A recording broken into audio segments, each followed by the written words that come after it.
Let me tell you something about that emptiness you keep feeling, that void inside that nothing seems to fill. I know it well, and Carl Jung knew it even better. He called it the loss of soul, that peculiar modern affliction where we feel disconnected, hollow, like something essential is missing even when our lives look perfectly fine on the outside. You've tried to fill it, haven't you? With relationships, achievements, possessions, constant stimulation. Some days it works, briefly, but then that familiar emptiness creeps back in, that sense that something vital is missing, that despite all your efforts to feel whole, you remain somehow incomplete. Jung understood this emptiness wasn't actually a problem to be solved, but a message to be heard. He wrote, "Until you make the unconscious conscious, it will direct your life, and you will call it fate." That emptiness you feel, it's not a defect. It's not a sign that you're broken. It's your soul's way of telling you it's time to go deeper. Think of it like this. Imagine you're living in a beautiful house, but you've only ever stayed in one room. You've decorated that room perfectly, kept it spotless, filled it with everything society says you should want. But late at night, you hear sounds from the other rooms, rooms you've never explored. You sense vast spaces within your own home that remain unknown to you. That's what this emptiness is. It's not an absence, it's an invitation to explore the fullness of who you really are. You see, we live in a world that teaches us to stay in that one room, to focus only on the surface level of existence, career, appearance, social status, material success. We're told that if we just achieve enough, acquire enough, prove enough, we'll finally feel complete. But Jung knew better.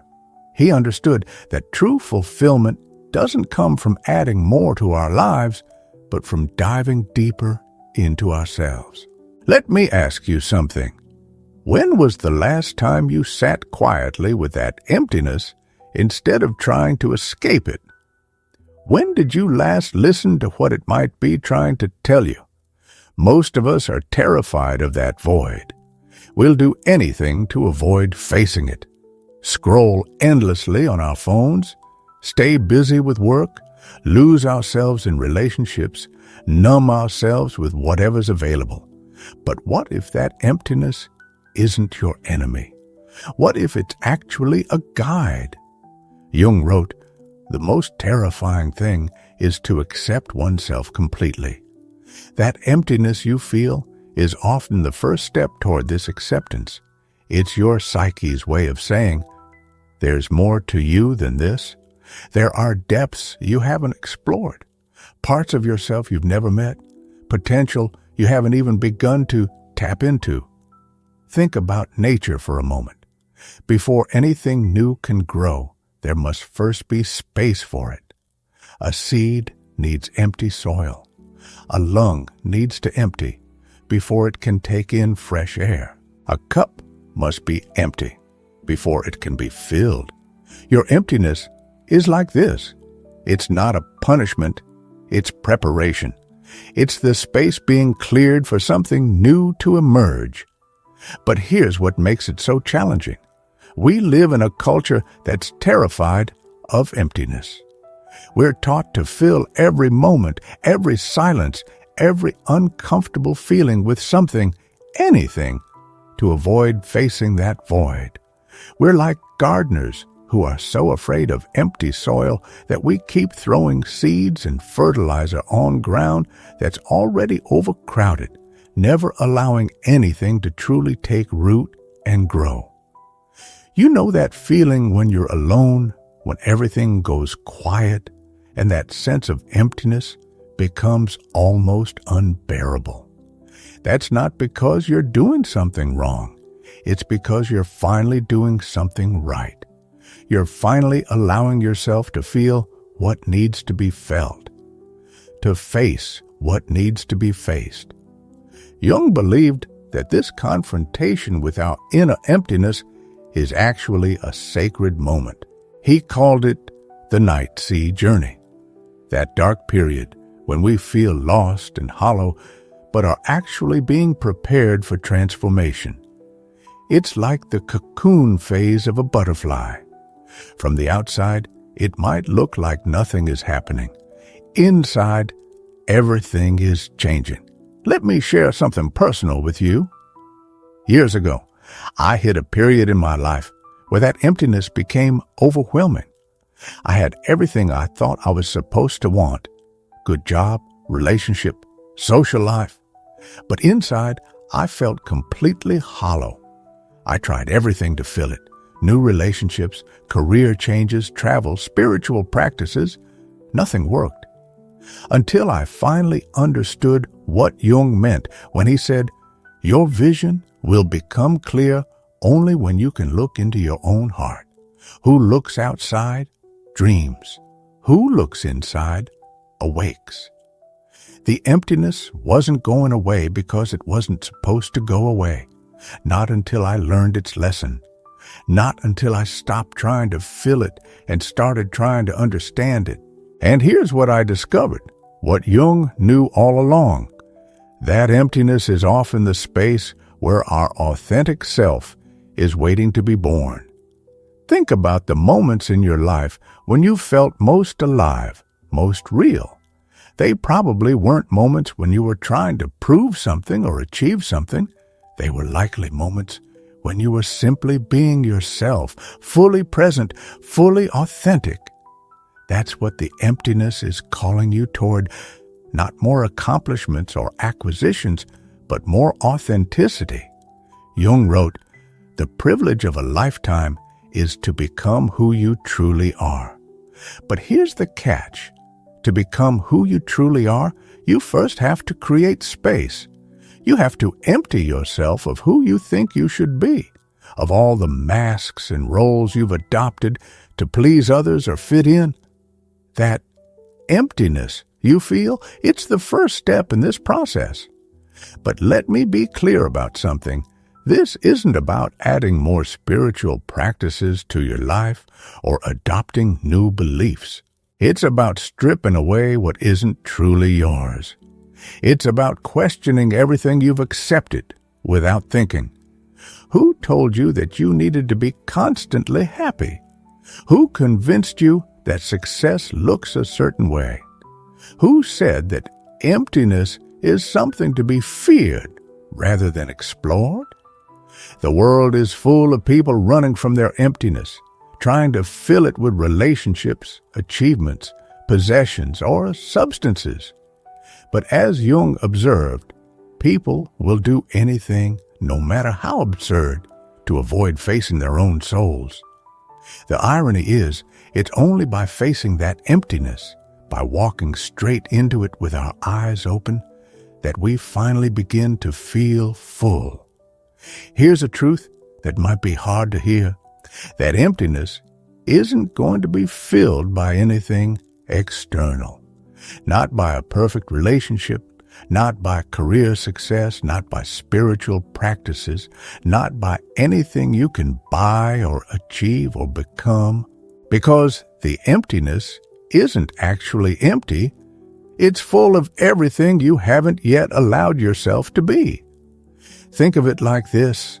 Imagine you're an instrument that's been playing only one note your whole life. You've gotten very good at that note, but somewhere deep inside, you know you're capable of making music. That emptiness you feel is all the other notes waiting to be played. It's not an absence, it's potential. Jung said, "The shoe that fits one person pinches another. There is no recipe for living that suits all cases." This is crucial to understand. Your path through this emptiness won't look like anyone else's. The way you find meaning, the way you connect with your deeper self, the way you eventually transform that void into fullness, it has to be uniquely yours. But there are some universal truths about working with this emptiness. First, you have to stop running from it. Stop trying to fill it. Stop treating it like a problem to be solved. Start treating it like a teacher with something important to tell you. Start listening to what it might be trying to say. Second, understand that this emptiness often shows up strongest when we're living out of alignment with our true nature, when we're trying to be someone we're not, when we're living according to others' expectations rather than our own truth, when we're ignoring our soul's calling in favor of what seems practical or safe. Third, recognize that this feeling of emptiness often precedes major psychological and spiritual growth. Jung called it the void of transformation. It's the space between who you were and who you're becoming. It's uncomfortable because it's supposed to be. Growth rarely feels comfortable while it's happening. Let me ask you something else. What if this emptiness isn't actually emptiness at all? What if it's actually fullness that you haven't yet learned to recognize? Jung wrote about how we modern humans have lost touch with the symbolic dimension of life, with the depth and meaning that our ancestors found in everything. We've gained material comfort, but lost spiritual connection. We've gained information, but lost wisdom. We've gained entertainment, but lost enchantment. That emptiness you feel might actually be your soul's hunger for this lost dimension of life. It's not calling you to add more things to your life. It's calling you to add more depth to your experience of life, to see the sacred in the ordinary, to find meaning in the mundane, to reconnect with the mystery that exists in every moment, if only we have eyes to see it. This is why no amount of external success can fill this void, because what you're really hungry for isn't success. It's significance, not just checking boxes on a life list, but feeling that your life matters in a deeper way, not just accumulating experiences, but truly experiencing each moment, not just existing, but fully living. Jung believed that each of us has a unique purpose, what he called our personal myth. When we're not living in alignment with this myth, when we're not expressing our unique gift to the world, we feel empty. But here's the beautiful part. That emptiness is actually guiding you toward your purpose. It's showing you, through its presence, what's missing from your life. So instead of trying to fill the emptiness, start asking it questions. What is it trying to tell you? What parts of yourself have you been ignoring? What dreams have you set aside? What truths have you been afraid to face? The answers might not come immediately, but the very act of asking these questions begins to transform the quality of the emptiness. Remember, Jung said, everything that irritates us about others can lead us to an understanding of ourselves. The same is true of what disturbs us within ourselves, that emptiness that bothers you so much. It's leading you toward understanding, toward wholeness, toward becoming who you truly are. You're not alone in this journey. Every human being faces this emptiness at some point. The difference is in how we respond to it. Some spend their whole lives running from it, filling every moment with noise and distraction. Others learn to sit with it, to listen to it, to let it guide them toward deeper truth and authentic living. Which will you choose? Will you continue trying to fill this emptiness with external things? Or will you have the courage to explore it, to let it teach you, to let it transform you? Because that's what it's really offering. Not the absence of something, but the presence of everything you could become. The emptiness won't go away by ignoring it. It won't be filled by anything you can buy or achieve, but it can transform. It can become the space where your authentic self emerges, where your true purpose reveals itself, where you finally discover what it means to feel truly, deeply alive. You've always been more than you thought you were. That emptiness isn't your enemy. It's the doorway to discovering just how much more there is to you. It's time to stop running, time to stop feeling, time to start listening to what that emptiness has been trying to tell you all along. Because in the end, what you've been seeking isn't out there somewhere. It's in that very emptiness you've been trying to escape. As Jung said, your vision will become clear only when you can look into your own heart. That emptiness is calling you home, home to yourself, home to your truth, home to the fullness of who you really are. The choice is yours now.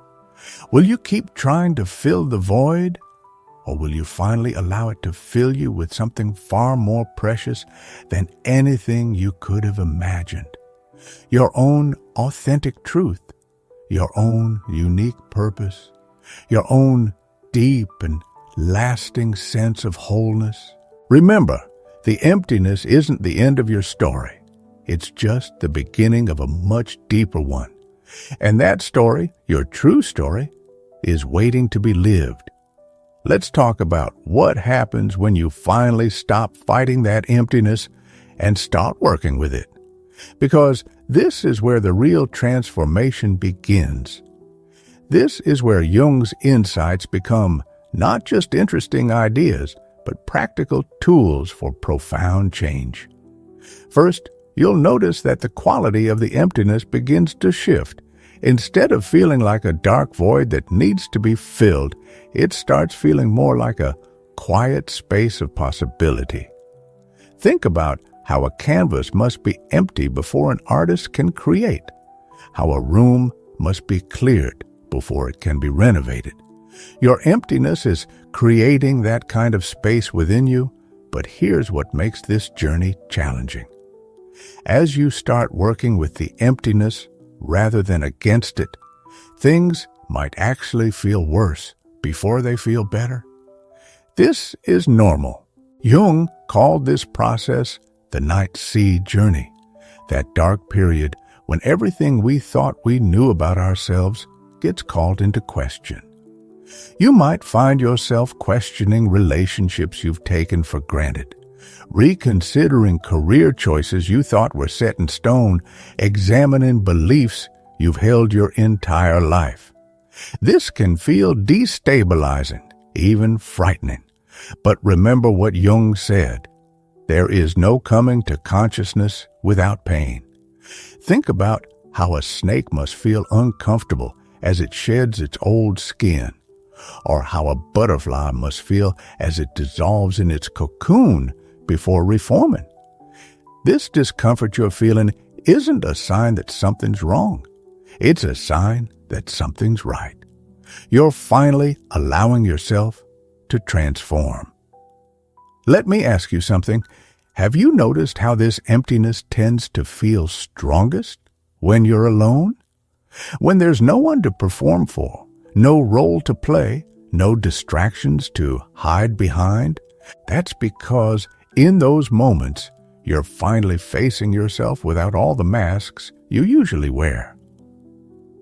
Jung believed that most people never become conscious of their real selves because they're too busy maintaining their social personas. Those masks we wear to fit in, to be accepted, to feel safe. But the emptiness won't let you hide behind these masks forever.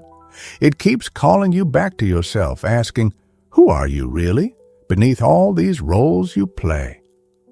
This is where many people get stuck. They start this journey of self-discovery, but when it gets uncomfortable, when it starts challenging their comfortable illusions about themselves, they retreat back into old patterns, old distractions, old ways of being. They choose the familiar pain of emptiness over the unknown territory of transformation, but you're still here, still listening, still willing to explore this depth within yourself. That takes courage, real courage, because facing yourself, truly facing yourself, is one of the most challenging things a human being can do. As Jung said, the most terrifying thing is to accept oneself completely. Here's something crucial to understand. This journey isn't about becoming someone different. It's about becoming more fully who you already are. That emptiness you feel, it's the space between who you're pretending to be and who you really are. The larger that gap, the more intense the feeling of emptiness becomes. Think about times in your life when that emptiness lifted, even briefly. What were you doing? Who were you being in those moments? Chances are those were moments when you were most authentically yourself, when you weren't trying to prove anything, when you weren't wearing any masks, when you were simply being. Those moments are clues. They're showing you what Jung called your individual myth, your unique way of being in the world. The emptiness is actually guiding you toward this authenticity, this individual myth. It's like a compass that points toward your true north by showing you when you're off course. But here's where many people make a crucial mistake. They try to recreate those moments of fulfillment exactly as they happened before. They try to build a formula for happiness based on past experiences. But that's not how it works. As Jung said, the shoe that fits one person pinches another. There is no recipe for living that suits all cases. Your journey through this emptiness has to be your own. You can't follow someone else's map because no one else has ever been exactly where you are, trying to become exactly who you're meant to be. This is both the challenge and the beauty of the journey. It's uniquely yours. So what can you do, practically speaking, to work with this emptiness rather than against it? First, start paying attention to when it feels strongest. What situations trigger it? What relationships intensify it? What activities make it feel more or less acute? This isn't about judging these experiences as good or bad. It's about gathering information. Second, begin to notice what your usual responses are when the emptiness arises. Do you reach for your phone? Call someone? Eat something? Shop? Work more? These aren't wrong responses. They're just patterns. And becoming aware of these patterns is the first step to having choice about them. Third, start experimenting with staying with the emptiness just a little longer than feels comfortable, not to torture yourself, but to learn what it might be trying to tell you. Jung believed that everything in our psyche, even the uncomfortable parts, has a purpose. That emptiness is trying to tell you something important about yourself. Remember, this isn't about becoming perfect or achieving some ideal state. It's about becoming more fully yourself with all your complexities and contradictions. As Jung said, the privilege of a lifetime is to become who you truly are. Not who others want you to be, not who you think you should be, but who you truly are. This journey through emptiness to authenticity isn't linear. You'll have moments of profound clarity followed by periods of confusion, times when you feel deeply connected to yourself and times when you feel more lost than ever. This too is normal. This too is part of the process. What matters is not how quickly you move through this process, but how honestly you engage with it. Are you willing to keep showing up for yourself even when it's uncomfortable? Are you willing to keep listening to that emptiness even when it's telling you things you'd rather not hear. Because here's the truth. That emptiness isn't going to go away until it's served its purpose, until it's guided you toward whatever part of yourself you've been avoiding, whatever truth you've been denying, whatever potential you've been afraid to claim. But when you finally allow it to do its work, when you stop fighting it and start working with it, something remarkable happens. The emptiness begins to transform, not into fullness exactly, but into spaciousness, into possibility, into the kind of inner freedom that comes from finally being at home with yourself. This is what Jung meant when he talked about individuation, becoming who you truly are. It's not about reaching some final destination where you never feel empty again. It's about developing a different relationship with that emptiness, understanding it as part of your wholeness, rather than as something to be eliminated. You're not broken. You never were. That emptiness isn't a flaw in your design. It's an essential part of your journey toward wholeness. It's the space where your authentic self is waiting to emerge, where your individual myth is waiting to unfold, where your unique gift to the world is waiting to be discovered. So take a deep breath, feel that emptiness, and instead of trying to fill it or fix it or make it go away, simply thank it. Thank it for not letting you settle for less than who you really are. Thank it for keeping you moving toward your truth. Thank it for being the faithful companion that never lets you forget there's more to you than what you've yet discovered. Because in the end, that emptiness isn't your enemy. It's your ally. It's not trying to hurt you. It's trying to heal you, not by filling you up with something new, but by helping you empty out everything that isn't truly you. Everything that's been keeping you from being who you really are. You are so much more than your emptiness. You always have been. And now, finally, you're ready to discover just how much more there is to you. Trust this process. Trust yourself. Trust that emptiness that's been trying to guide you home all along. Your journey isn't over. In many ways, it's just beginning. But now, you're no longer fighting against that emptiness. You're working with it. And that makes all the difference. That's where real transformation begins. That's where you finally start becoming who you were always meant to be. Remember, as Jung said, until you make the unconscious conscious, it will direct your life and you will call it fate. It's time to make conscious what that emptiness has been trying to tell you. It's time to let it guide you toward your own unique way of being whole. You've always been the one you've been waiting for. Now finally, you're ready to discover what that really means. Let me share one final thought about this journey you're embarking on. Something Jung understood deeply that most modern self-help approaches miss entirely. This work with your emptiness isn't just about personal growth or individual happiness. It's about something much larger, much more significant. When you begin to work with your emptiness rather than against it, you're not just transforming your own life. You're participating in the transformation of the collective consciousness. Jung called this the collective unconscious, that vast reservoir of shared human experience and potential that connects all of us. Think about it this way.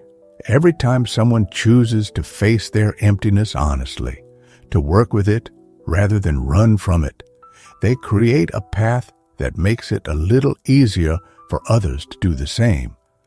Every time someone chooses authenticity over pretense, depth over distraction, truth over comfort, they add something vital to the human story.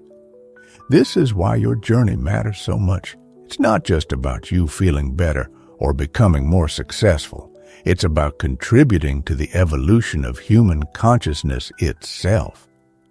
As Jung said, the world hangs on a thin thread, and that thread is the psyche of man. Your emptiness is calling you to something bigger than personal satisfaction. It's calling you to participate in the great work of becoming fully human, of helping to weave that thread stronger. Every time you choose to sit with your emptiness instead of running from it, every time you choose to listen to its wisdom instead of drowning it out, you're strengthening that thread not just for yourself, but for all of us.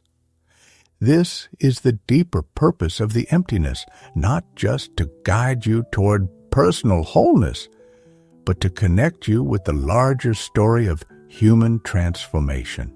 Your individual journey is part of our collective journey. Your personal myth connects with the greater myth we're all living. So as you move forward from this moment, remember that you're not alone in this, not just because others are on similar journeys, but because your journey itself is connected to something vast and meaningful. Your work with your emptiness is sacred work. It matters not just for you, but for all of us. Trust yourself. Trust the process. Trust that emptiness that's been trying to guide you home all along. You're exactly where you need to be, learning exactly what you need to learn, becoming exactly who you need to become. And remember, as Jung said, I am not what happened to me. I am what I choose to become. Your emptiness isn't your destiny, it's your doorway. Walk through it with courage, with curiosity, and with the deep knowing that on the other side of this journey lies not just personal fulfillment, but the possibility of contributing something unique and precious to the world. You are needed. Your journey matters. Your transformation is part of our transformation. Keep going. Keep growing. Keep becoming who you truly are. The emptiness is waiting to show you the way home. And home, it turns out, is not a destination. It's who you become along the way.